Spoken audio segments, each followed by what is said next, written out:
Angibingelele ngiphinde futhi ngikwamukelela kuNqambothi Media TV 18 endabeni engenayo indaba ezithinta intokazi uMashudula. Kanti-ke uMashudula usephumela obala laphana ey'nkundleni zokuxhumana waveza ukuthi bonke laba abamthukayo ey'nkundleni zokuxhumana emagrupini ako-Facebook nakuphi kuphi nje ey'nkundleni la asuke ekhona. Uthi-ke umntakashizi labo bantu yena ngeke esakhuluma nabo kakhulu kodwa uzovele ebafake amaphoyisa nje beboshwe ngoba usebonile ukuthi abantu bamjwayela kabi laphana ey'nkundleni zokuxhumana. Ngani zakwethu ngale nje ukukhuluma kakhulu-ke ake ngikuphi nansi inkulumo yentokazi yasenkandla uMashudula ngesikhathi ekhuluma veza lezi iy'ndaba. Kanti-ke mina nawe ungakhohlwa ukuthi ucofoze lapho subscribe bese-ke uzonansi inkulumo uphinde futhi uphawule. Thanking you, Mama Victoria Mxenge. Mina nje ngiloluhlobo lomuntu wesifazane engakusukuma esitimeleni ethi yeyi ngifuna ukuhlala la. Ngeke bantazi. Umkabayi wakashizi. No guys, no guys, iyekeni. Guys, no ways. Iyekeni lento le. Ayikho sharp. Ayikho sharp madoda. Ayikho right, like seriously. Uma ucabanga ukudicelela isithunzi somunye umuntu, cabanga ukuthi wena ungakwazi ukumelana nayo leyo nto. Khona umuntu engambuza leyo nto ngithi I'm used mina kulento yokuthukwa kwi-social media, ladies house, izingqwele, TikTok, everywhere. Will you survive maybe 15 minutes if I decided to post you on my Facebook page with an 800 something following? Will you survive 15 minutes? Ngithi nje ungawazi? No. Ungadila nezinto esidila nazo? No. Uzuza ini ke wena ngokudicelela omunye umuntu phansi? Lutho. Uthola ama-likes and comments uyahola? No. So why? Guys, ukuthi you did try ukuba ne-content and wabona ukuthi ayikusebenzeli le, wase wathi wena ukhetha le content yokuthi uzodelela abantu or uzokwenza nanoma yini for ukuthi abantu bakunake, uzosukela umuntu. Ngelinye ilanga guys ngeke ufice uMashudula. Ngeke ufice uMashudula. Uyofica omunye umuntu nje that will take it very seriously ukuthi wena uyenza lento yithi defamation of character. Adile nawe blind so empo kabi. Yabo? So nje guys, come on. At least thina siyakwazi ukuresponda. Sintshele ukuthi nisangana kangakanani senzeni. Then someone ozothi I'm involving my lawyers to deal with you.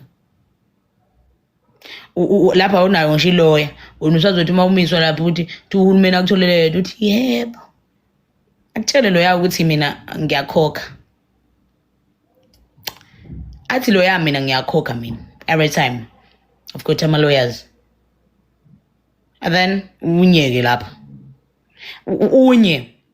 And abantu abazi abanalo ulwazi lokuthi even labo anonymous in uma sesibafuna siyabathola. Just that nje sometimes asinaso isikhathi. Kodwa one day oke ungithela usawuthi kanti nginesilonda. You'll see the other side of me that you don't even want to see. Yabona nje nabo nkosi cela ungiqabulisa mina sisi. Kumele sithule ke ngoba phela onkosi babhala umathanda wabo. Yabo? And then there is this dark side of me. Abantu abangafuni ukulibona. That I always make sure ukuthi angilivezi mina. I've got a very bad side. Ngineside ongafisi ukulibona. Ngineside ongafisi nje ukungibona ngikulona. Ewe ngafisi ingakho nje each and every time ngiba ne-query nomuntu ngidecide ukumblock.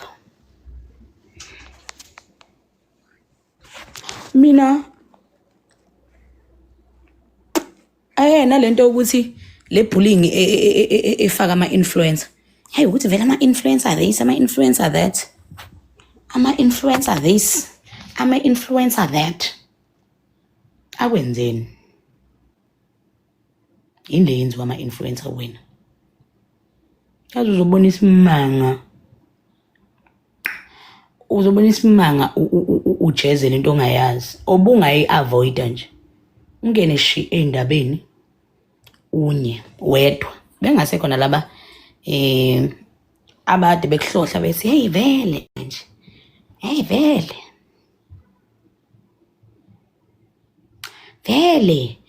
umashudula vele umashudula ukuthi uyabona ngelinye ilanga ugaxele ungene kangaka ey'ndabeni akwazi wawungenelani awuzazi asifunde nje ngelanga uzenzele iy'nto zakho uphume kubantu wenze into zakho uphume wenze into zakho uphume uthule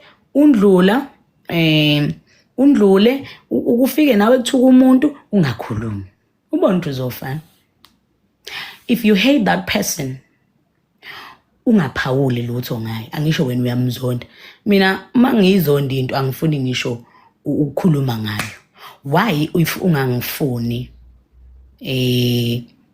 kodwa ubhizi uyangilandela?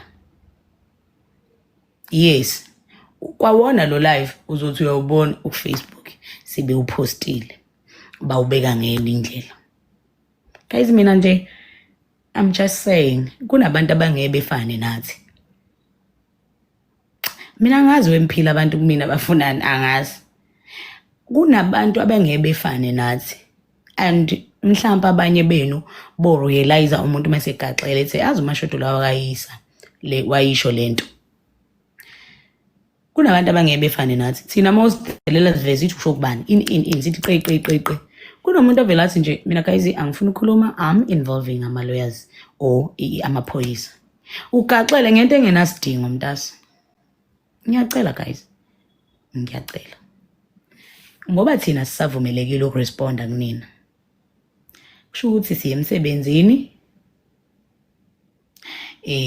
Hello Miss Msele unjani babe? Siye emsebenzini sifaka amaphoyisa qha. Iyona ndlela yokudila ne-situation esingabe sibhekene nayo kwi-social media. Ngiyabonga nisale kahle. Anyway, ngiyamthanda lo mfana guys. Iloko nje. Ngiyamthanda umfana. Iloko nje guys ngiyamthanda umfana. Ukunye nokunye sinolokhuza.